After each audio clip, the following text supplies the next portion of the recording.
the 8 traits successful people have in common. Number 1, passion. Successful people love what they do. When I asked Russell Crowe what led to his Academy Award for Best Actor, he said, the bottom line is I love the actual job of acting. I have a great passion for it.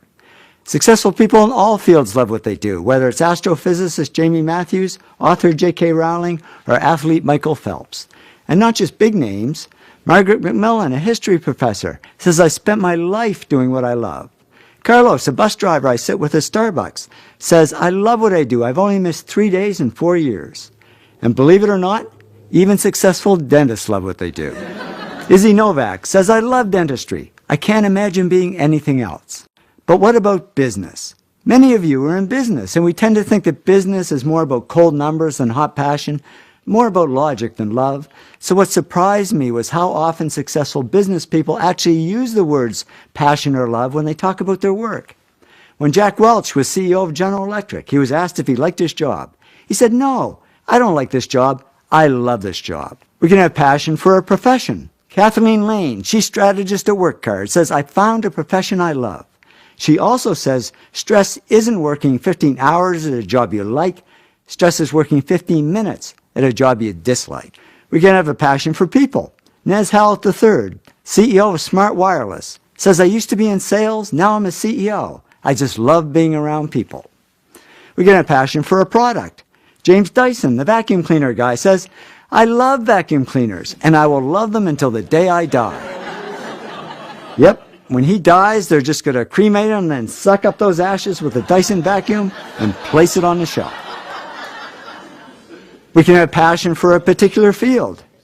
Anita Roddick, the great founder of The Body Shop, once said, I love retailing. I love buying and selling and making connections. She also said, I don't like systems, financial sheets, or plans.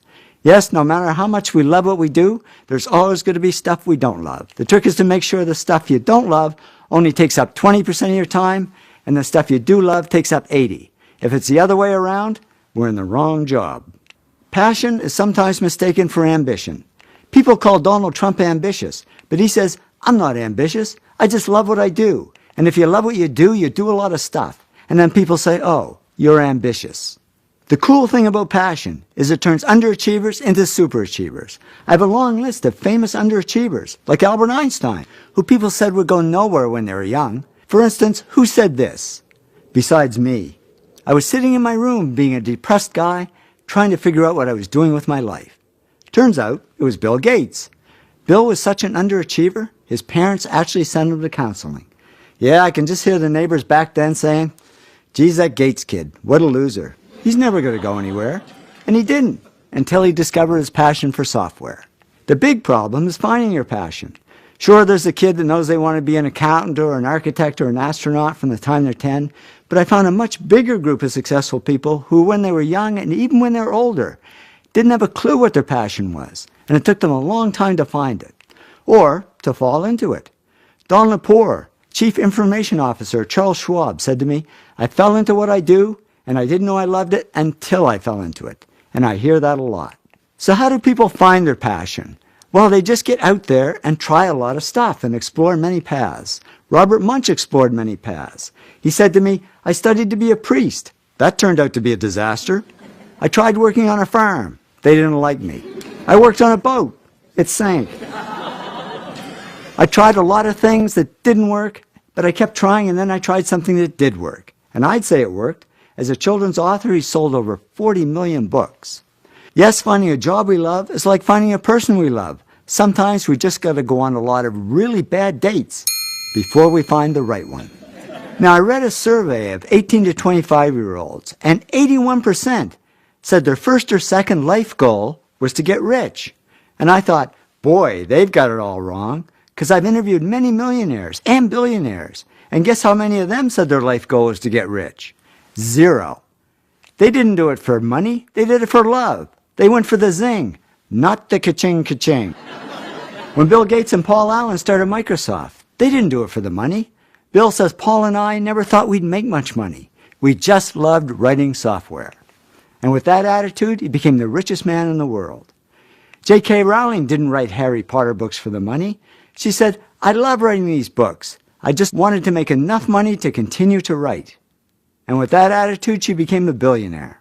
I became a millionaire by following my heart, not my wallet, and a number of times I walked away from great-paying jobs to do poor-paying jobs I love better.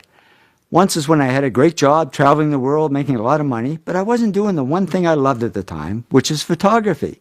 So I said, I think I'll leave and start my own little photo company. My heart said, yeah, go for it. My wallet and all my friends, I might add, said, are you crazy? You can't walk away from all the money. You'll starve. I didn't listen to them. I walked away. And yeah, at first there wasn't much money. But it didn't matter because I was having fun doing what I loved. And eventually the money came. And much more than if I'd stayed in my old job. So I learned it's true what they say. If you do what you love, the money comes anyway. So I'd say if you really want to get rich, put money at the bottom of your goals list and passion at the top. And why does it work that way?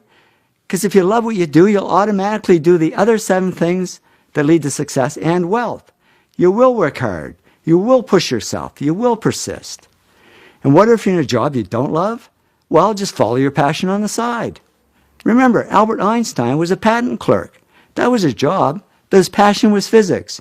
And he wrote 4 of his most important papers in his spare time as a hobby and became one of the world's greatest scientists. So it's amazing what you can do if you love what you do.